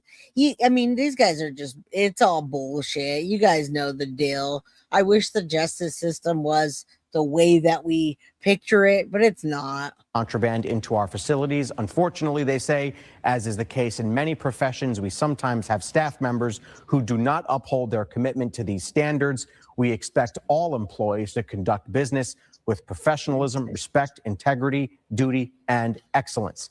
When one of our staff members violates policies, procedures, or is found to be involved in criminal activity, we take swift action to address these matters.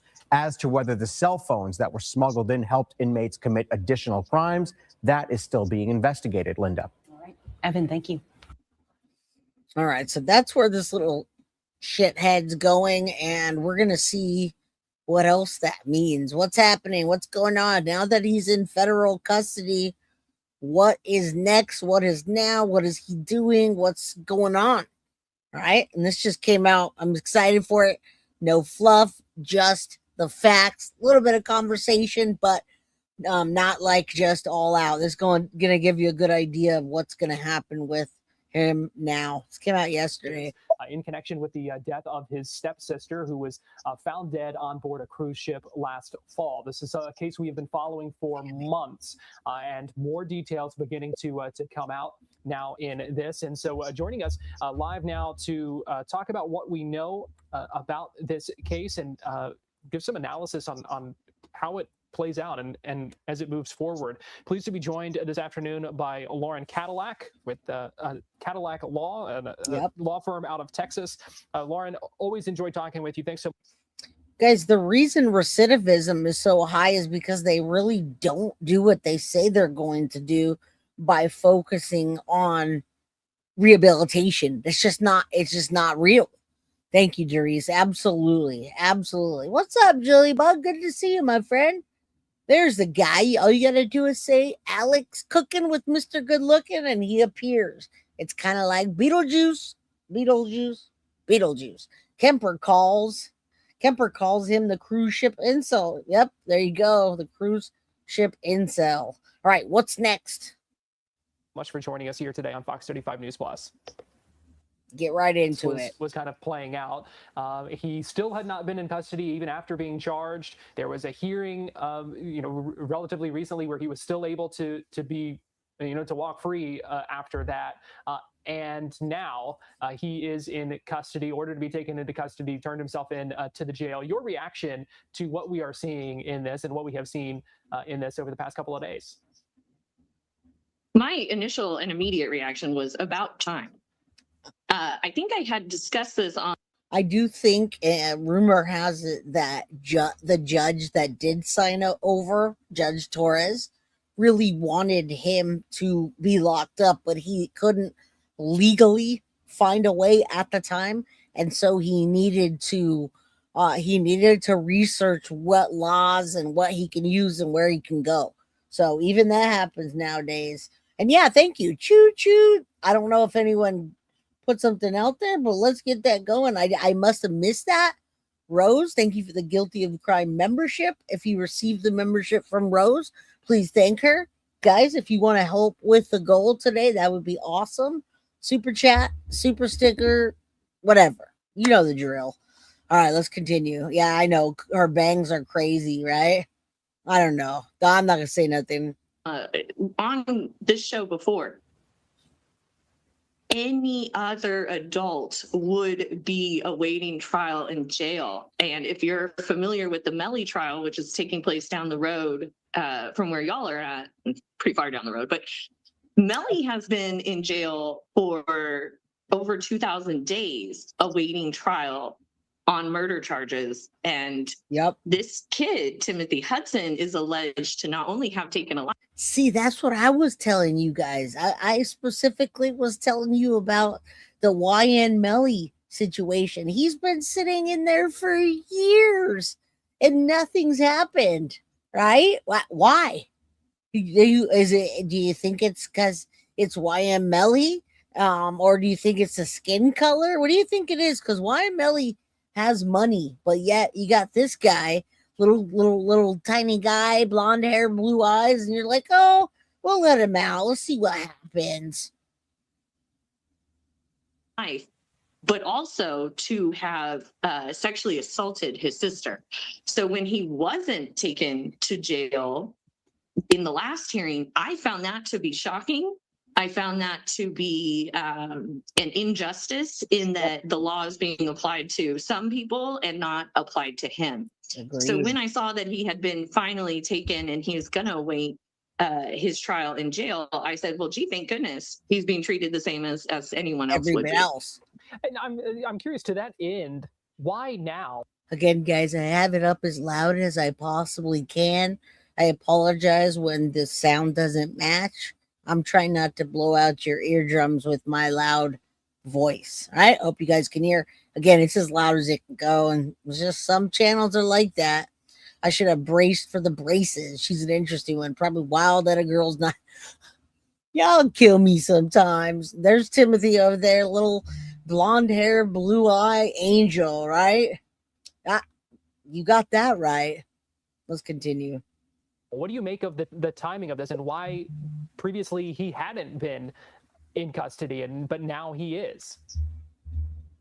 Well, at first he was being charged as a minor, right? And so while he was a minor, that is a totally different body of law.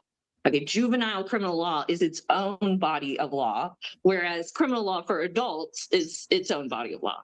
So while he was being charged as a minor, it made sense. He's, being protected as a minor, etc. However, once the government certified that he is going to be tried as an adult and met their burden in doing that, then he should have been treated as an adult.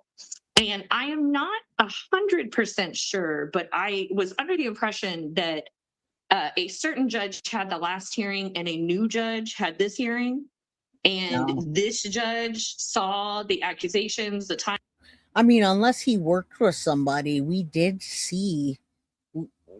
saw as the same Judge Torres, right? Well, thank you. I just don't want to blow your eardrums out because I'm talking loud and that's lower than me. And you guys turn it up to hear her, and then I come on and I'm blowing your ears out.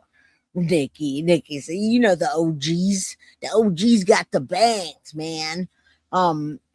Elvin, what's up? Hairhead Elf Night, thank you for the updates. Peace, love, and hugs to you. Hit that like button on the way out, my friend.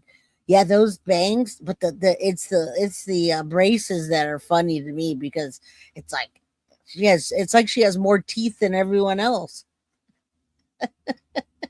Check this out. I wanted to show you something real quick, and then we'll hop right back into that. At Miami-Dade Corrections, officers punch inmate, but all I did was literally look it up. Guys, there's so much chaos in that correction center. Let me show you. That's where he's headed next. And then I'll go back to that. I know you guys are loving her hair and her braces. Check this out. The local 10's Roy Ramos is live now in West Miami-Dade with what led up to this beating behind bars. Roy. Watch. Calvin and Nicole, this all happened in April of last year, right here at the Metro-West Detention Center, when an corrections officer told an inmate to get back to his cell. Well, that inmate refused. There was a verbal confrontation, and then punches start to fly. But keep in mind, this inmate was in cuffs the entire time. You are looking at surveillance video that shows Miami-Dade Corrections Officer Delman Lumpkin unleashing more than a dozen punches on handcuffed inmate Mike Neal. In the video, you can see Lumpkin push Neal twice before the two are seen exchanging words, Lumpkin then pummeling the inmate for more than 10 seconds and only stopping after he is pulled off by other guards. Neal then seen escorted away, still in cuffs, with a cane in his hand as Lumpkin followed behind. Local 10 learning the Miami-Dade State Attorney's Office did file charges, but not against the guard, against Neal. I reached out to civil rights attorney John Byrne, who is representing the 45-year-old inmate. He provided me with this statement that read, a correctional officer repeatedly beat a handicapped and handcuffed inmate, and when it was over, the inmate got charged with a crime. It's outrageous. We can't allow such treatment to stand and intend to do our part to get justice for Mr. Neal. While we learn Neal is now facing a number of charges that include arson after incident reports we obtained say a half-dozen times he broke or tampered with a jail's fire sprinkler system. He also has a criminal history that included charges of battery on corrections officers. The report we obtained for this incident details how Lumpkin instructed Neal to go to his cell. He said he refused, going to another inmate's cell, grabbing items from a door flap, then telling Lumpkin to move or he would knock him out. And it may have been hard to do that while that inmate was still in handcuffs. Now, Miami-Dade Corrections has seen the video. They provided... That's where he's going next. And my whole point is he going to be able to survive that? He did the most egregious thing that somebody could do.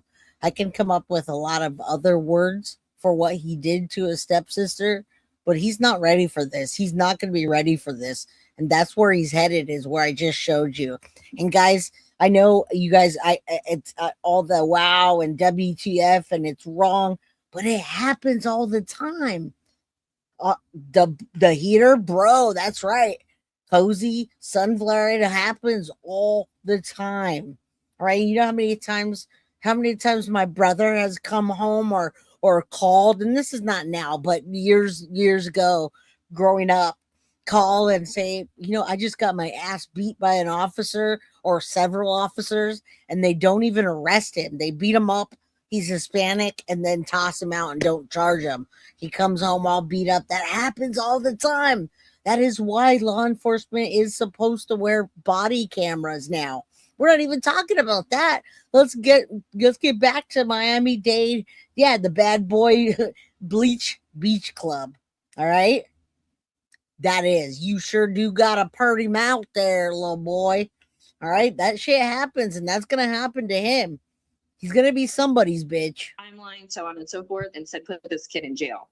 Now, I don't know if it was a new judge or if the original judge just got more details and said, you know what? No, we're going to have him wait trial in the prison. And so what then, with him being, a minor, even though he is being tried as an adult, what does that custody look like, being held in jail right now ahead of trial? Are the arrangements different than an adult being charged in a case, or is he treated just like any other inmate? He's going to go in there and be treated just like every other inmate. There's a saying that prison is college for criminals. This is where that saying comes from. These young people are going to be thrown in with people who have been found guilty, very long-term criminals, probably a bunch of addicts, those kind of things. So he's going to be with the general population, just like everybody else. And now that he's been put in jail, he will be treated like anybody else that is awaiting a trial. Yep. Being held at the Citrus County Jail, which is and I love seeing where things are in proximity. As much as I'm not good with maps, I love seeing maps and where we are and where things are. Look it up. I forgot her name, but the prison was in Ocala, the Maine. Dark Scale. Just got my bonfire going. Now I can chat. That sounds amazing. It's not even 6 o'clock here yet, and it's still hot outside. All right, let's continue. This is this is where he is right now at Citrus County Jail. Okay, he's gonna stay here until they transfer him for the September trial. So he went from here to the courthouse. The Marshals picked him up.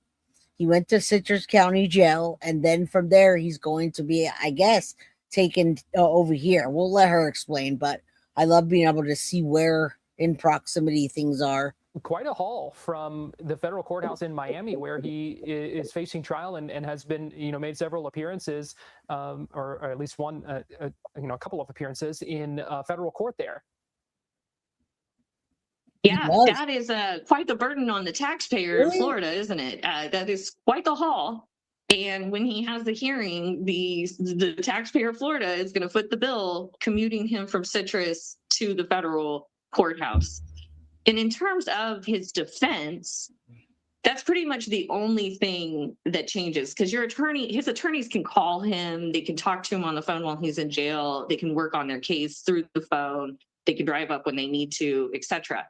But my understanding is it's about a 4-hour drive from Citrus County to the federal courthouse, and that drive is going to be done on the Florida taxpayer dollar. So, what do you make of the defense here, and what the arguments? It almost makes me feel like when something like this happens with a child, he's a minor, guys, that they should make the parents held accountable financially at the very least. All right, they're not at this point. They're not getting charged with neglect or anything else. I like that. 3 hots and a cot. I said, oh, that's what you guys are laughing about. Doesn't she look like she has more teeth than everyone else? Now you're not going to be able to unsee it, because it's like there's just like metal across her mouth. Like she has way too many teeth. You're welcome, Cat H. Good to see you. Thank you for coming on in. Don't forget to hit that like button. They can kind of make what their strategy might be. We have gotten some indications of the questions that they have raised about DNA and that kind of thing. Is that what this case? Now, real quickly, I wanted to tell you myself about the DNA. Joseph Scott Morgan didn't really, I feel like he didn't finish his thought on that. And maybe I missed it, but all right, so he's gonna be held. We know where he's gonna be held now, Citrus County. Then he'll be sent to the Miami-Dade Metro-West Detention Center. I am looking for the daily life there sucks. Concrete cells, metal bunks, fluorescent lighting, and constant surveillance. Disgusting meals. You wake up at 5 a.m. They do a head count, then they feed you. You get limited recreation, and then you're locked down. Movement is restricted. Inmates follow commands from correctional officers. Their communication, of course, same thing. Phone calls are monitored. Visits are scheduled through the jail per usual. And this particular one has a mental health facility that that's supposed to be good. So he's going to, on intake, have a psychological evaluation. It says especially for minors. He's a minor. He's going to get counseling and any medical care that he needs while waiting. And there will be no bond or release for him. Where did that go? I had something about the DNA and I can't find it now. Oh yeah. So with the DNA guys, they did 2 vaginal swabs. Again, I don't know if they did that during the autopsy or prior. It looks like the autopsy. They said during the autopsy, they did 2 vaginal swabs. They collected during autopsy, and that contained 2 male people's DNA. 1 swab tested positive for sperm, the other for DNA without sperm. Okay, FBI lab results showed that the DNA was 120 sextillion times and 1.2 septillion times more likely to belong to Anna and Timothy Hudson than to Anna and an unrelated person. Did you guys hear that? 120 sextillion times and 1.2 septillion times that Anna and Timothy is where that DNA sperm came from. All right. The evidence strongly supports Timothy Hudson's involvement in the SA preceding the homicide. The second DNA sample they collected did come from another teenage boy, a cruise passenger who reportedly had consensual sex with Anna earlier in the trip. That teen's DNA was excluded as a contributor. He's never been charged or named or considered a suspect. All right. Now, listen, the missing link that they have that it can possibly throw a wrench into things is there was no DNA found on Anna's neck. And I don't know if it's because they swabbed it too late. It says no DNA found on her neck where the fatal chokehold occurred. This gap has been a key defense argument, suggesting that the forensic evidence ties Timothy to only the assault, the sexual assault, but not the act of strangulation. All right. So, I mean, that looks like it's going to be used for his defense. Once the FBI confirmed the other teen's DNA didn't match, then Hudson's sample was a sole sample and match for the grape kit. Right? Prosecutors are using that to argue that Timothy Hudson's assault and subsequent chokehold were part of the single barbaric sequence of events that pushed for his detention before trial. Right? That's why they want him. They're scared.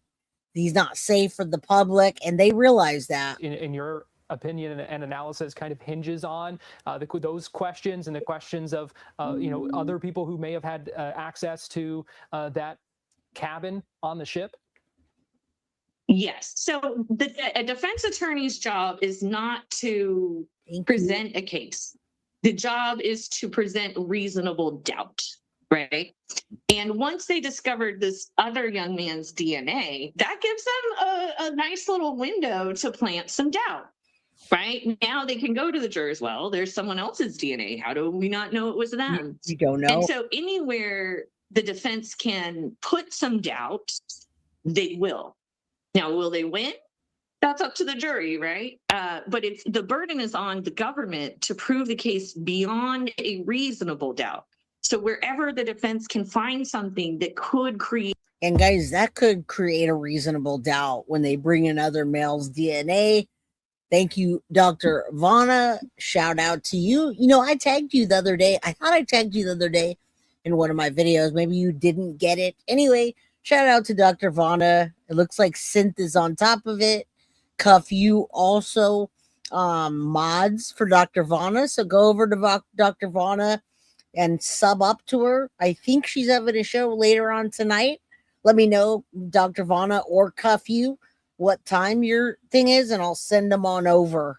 We're almost done here. Well, we're not almost. We're getting to the end of it. And thank you. Hit the like button. I dropped in your chat the other day too. We should definitely collaborate very soon. No juror in there, right? I agree. All flowers watered. Good job, Mab. Thank you. I appreciate you. Thank you. I always shout out to you. Come by. We'll drop your link. We want everybody to prosper. All right? Right, Mab? Right, Flojo? Right, everybody else? Okay. A reasonable doubt, they are going to monopolize on that. They are going to jump on it, and they are going to emphasize that. That is their job in any case. And so what will you be watching for as this case moves forward? I actually would be most interested in terms of watching as this case moves forward to see if it even goes to trial. It is reminiscent of like the Brian Koberger out of Idaho who had taken the lives of the 4 young students. Even the Maddie Soto case we covered together. Yeah. Both of those culprits. That's where we saw her from. All right, so we're getting into Florida again. I forgot. I keep seeing these same people that we were working with in the Madeline Soto trial. Right. One of them is his name is Mike. Can't remember his last name, but we've communicated several times. All of these people are going to be the same people you're going to see in the Madeline Soto case, by the way. All right. Amen to all that. Yeah. Flojo. We love Flojo. What about the 2 other boys in that room? There weren't 2 other boys. There was one other boy, and the other boy was her actual physical, biological brother. That was a half brother. All right. They didn't know anything. He slept with Viking Treasure. They slept with her body under the bed, shoved and hidden with sheets and some vests on. All right. Go teach your class. We'll see you tomorrow, Foxy. Same time, same place. And I think we're doing, what are we doing? Are we doing a Foxy box tomorrow? And I don't know. We're doing something special tomorrow, guys.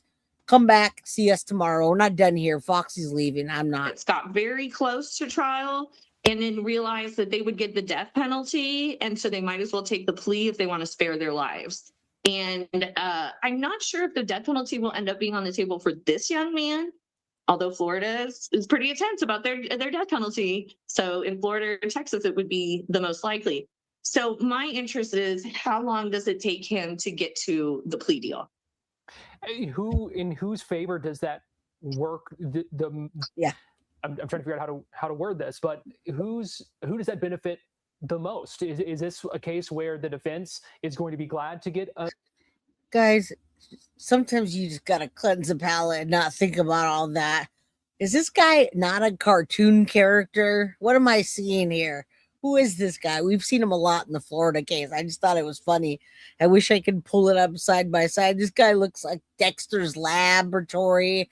I don't know. He looks like a cartoon character. It's pretty funny. A plea deal, or given some of the questions that are raised right now, is this a case where the prosecutors are maybe going to be itching for that plea deal as well?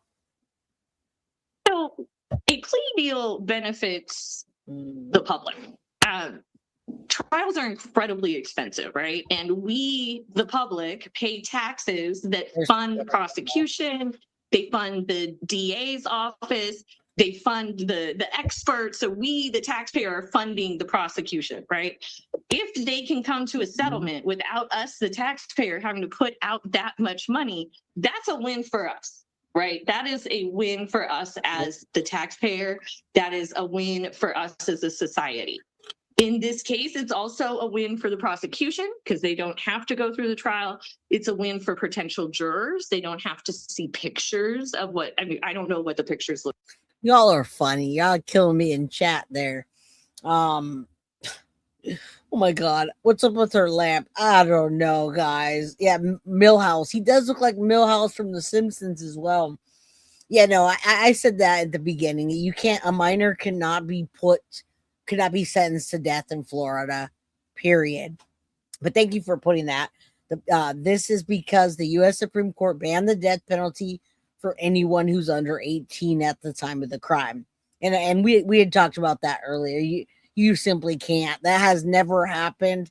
And I'm sure one day it will, because more and more than ever, parents are taking the life of their children, and children are taking the life of their parents, and they're getting younger and younger, guys. So keep that in mind. Napoleon Dynamite. I love it. All right, let's continue. But sometimes seeing the evidence can be very traumatic to jurors, and rightly so. So that would spare a whole jury pool of all of that trauma, and it would spare this young man and the family. In his case, he's kind of part of the family of the victim, right? And so his mom's married to the victim's dad, and I'm going to take an educated guess that going to trial, it would not be good for the cohesiveness of the. You know what I'm going to tell you guys, and I've said this before, and you can quote me on this. I absolutely believe by the end of this trial that those parents will not be together. Christopher KEPNER, who is Anna KEPNER's bio dad, and Chantel KEPNER, who is Timothy Hudson's biological mom. All right. They'll be separated by the end of this. That's exactly what I was telling you the other day. Most of the time, families and marriages don't survive that, especially in the case where your kid killed my kid. You know what I'm saying? All right, let's continue. Yeah, I've said that before. Statistic wise, it's the truth. Statistically, it's a high probability that anytime someone loses a child, all right, in a case, no matter how or what, the parents split up. It's a rare thing that they stay together. Family. So in this case, a plea, as long as he actually did it and he knows he's guilty, then if I was his attorney, I would say, take the plea, spare your family, spare the public, spare yourself, and deal with the repercussions of your actions. It's going to be interesting to see how this all plays out in the coming weeks and months. But obviously following up today on the news that this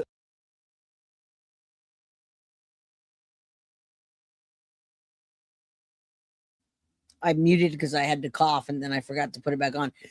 He filed for divorce. I did not know that. My girl Tiff has been helping me with this case since, this and other cases, but I wonder if he filed divorce.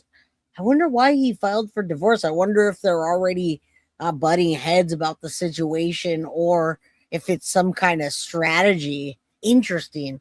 But you know what? You're right, Therese. The honeymoon's over. They should have paid more attention to the children, huh? I feel like this lady is part of a live escape room. You guys are so funny.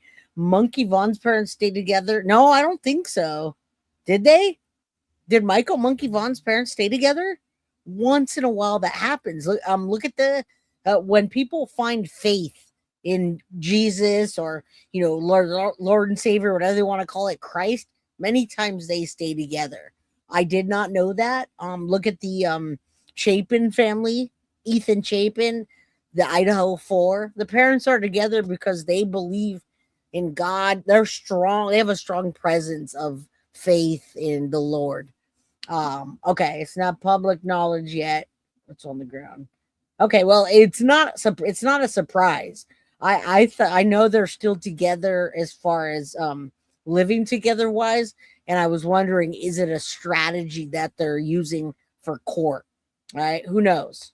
Anyway, we'll see what happens. The suspect going to be held in custody. I do want to just to bring our attention here to one of the statements made by the judge. If we can see it here, the danger posed by the conduct charged here, the alleged first-degree murder and aggravated sexual abuse of a young woman and stepsister of the defendant while they were in confined quarters of a ship at sea, is sufficient by itself to require detention. A now decreed adult defendant charged on probable cause with deliberately taking a human life and sexually assaulting his victim in the course of doing so presents a danger to himself and to others that no curfew, monitor, or custodial placement can be trusted to contain.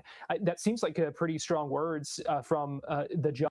It's very strong words from the judge. And like I said, he just needed to find the law in order to do it. He needed to find the proper channel, right?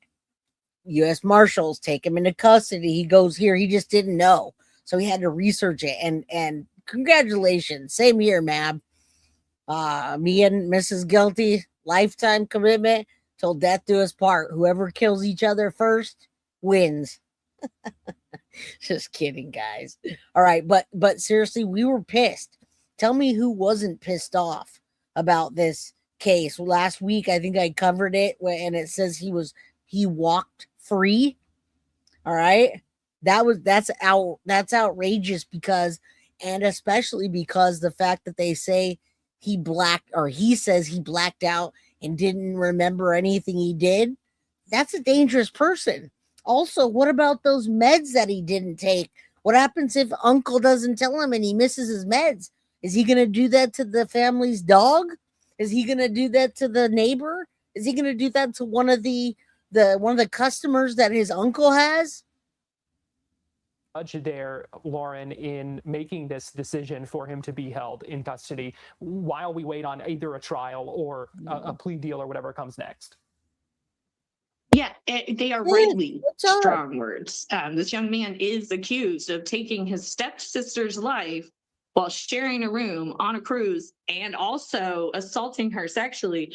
These words are justified and warranted. They are strong words because it was a strong crime that he has been accused of. Oh, yeah. And in the U.S., when you're accused of such a strong crime, you are considered a danger to the public. Guys, he is really lucky that he's a minor, and I only say that because Mystery Diva, he's absolutely a danger to society and, in my opinion, to himself, because if he doesn't even know when he's going to snap or what, and he's got to be in mental hospitals, then we should be afraid. All right. What's up, Tiff? Happy Pride Month, my friend. Good to see you. Always a pleasure to see you. Are you going to San Francisco Pride this month? I'm not. I'm just asking. All right, let's continue. That's one of the biggest prides that they have is San Francisco Pride at the end of June. Sharon says the uncle has minor children. I know. That's why I don't understand why he took on that role. I like that. He's a menace to society, but he looks like a little happy little character. I mean, he just looks like a nerdy little white boy teenager. And no, this was not an older picture, guys. This is fairly current. All right. Going to Temple Christian School. I guess he didn't learn what he needed to now, did he? Shout out to Viking Treasure for becoming a Crime Crew official member. Thank you. Big hugs to you. That's One Love's mom. All right. First time San Francisco was Polk Street, 1977. Are you going to Pride? I did 12 prides in a row from the time I was 20. 20, 32, 19. Anyway, from 19 to 12 years later, I did 12 years in a row of Pride. I'm over it. All right. Oh, I lived. You remember those days? I've been to LA. I've been to San Diego and SF. San Diego was absolutely amazing. SF, it gets worse and worse. And New York, though. Happy Pride Month, guys. All right, let's wrap up this.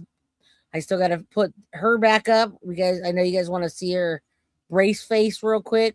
Like, yes, his victim was his stepsister, and there was probably a lot of like opportunity wrapped in there. But if he could do that to his stepsister, who knows what he could do to anyone else? And so the judge used some really strong language here, but I would say absolutely rightly and justifiably so. All right, and we've got one more graphic here, kind of along those same lines. The judge also talking about the record here, saying a clean history is reassuring only if it predicts future conduct, and an offense of this gravity allegedly committed without antecedent warning signs undermines the predictive comfort that a clean record usually provides. Compliance with conditions for a period of months while the most serious charges were pending and the defendant was on notice that his liberty depended on good behavior is likewise of limited probative value as to how he would behave over the longer and more uncertain road to trial. So, 100%. Lauren, this kind of goes to your point previously that that this may have been something that it's just different circumstances now. Absolutely. I mean, think about Justin Timberlake not too long ago was arrested on DUI, right? My understanding is it was his first DUI, his first arrest. So certainly the first arrest I have ever heard of him having, and I'm old enough to have known him since he was in sync. So if Justin Timberlake on this DUI is going before a judge, I've never done anything before, I had a lapse in judgment. I just joke around with y'all. You guys know, cheapskate. I had braces too. As a matter of fact, I had to wear headgear. That's how old I am. I had to wear headgear at night. With the braces or prior to whatever.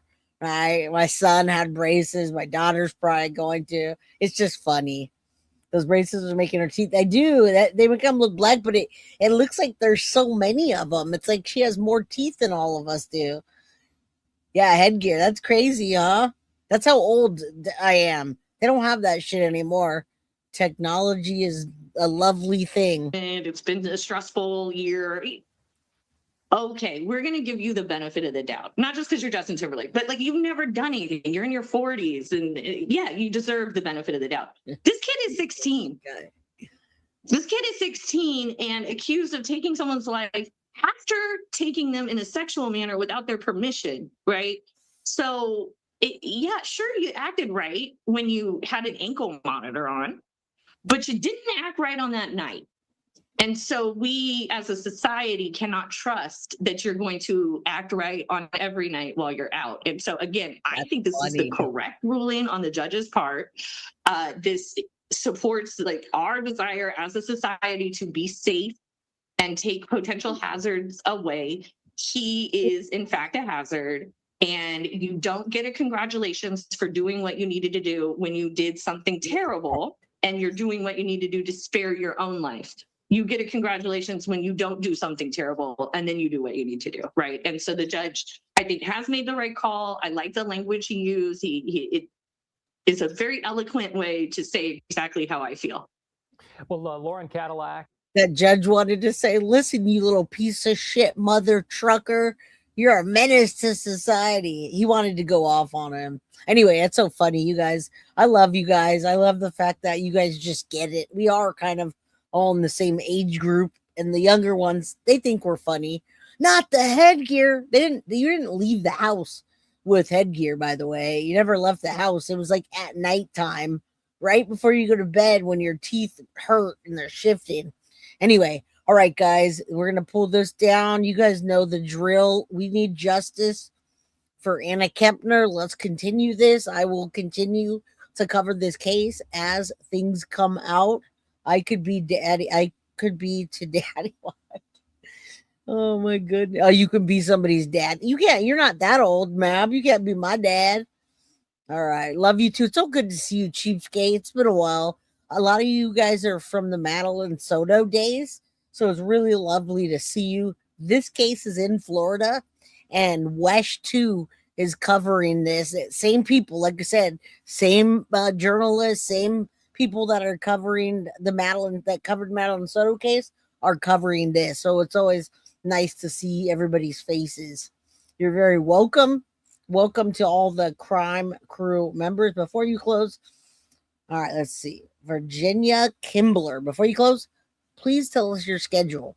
If you have one, or do we just wait? No, I do every day. I show up every day. Every once in a while, I won't show up because I need something going on. But Virginia, thank you. That's a compliment that you like the show. Every day, Monday, Tuesday, Wednesday, Thursday, and Friday, I come on at 4 p.m. Pacific Standard Time, 7 p.m. Eastern. So now you don't got to wait to show up. I usually just post it. I post it anytime between 12 and noon. You'll get the notification. And then 4 o'clock. If you don't get a notification, just show up. Come at 4 o'clock or 7 o'clock, whatever your time is, and we'll be here. All right. Lately, I've had a couple things because birthdays or school's out or whatever. But nope. Right here. Exactly what Mab said. 4 p.m. every day, except weekends. No Saturday, no Sunday. All right, guys. Much love to you. Tomorrow is finally Friday. Mama Sage, go cuddle your granddaughter and hug those you love. All right? Good night, everybody. Much love. See you tomorrow. Same time, same place. I'm out. Mwah. Guilty of crime. I want to thank you for watching. If you enjoyed my content, please share this video, like, and subscribe. You can also follow me over at Facebook, Instagram, TikTok, X, or Gmail. If you'd like to donate to my channel, you can use Cash App or Venmo or PayPal. Thank you very much in advance. Guilty of crime. Are you guilty of crime?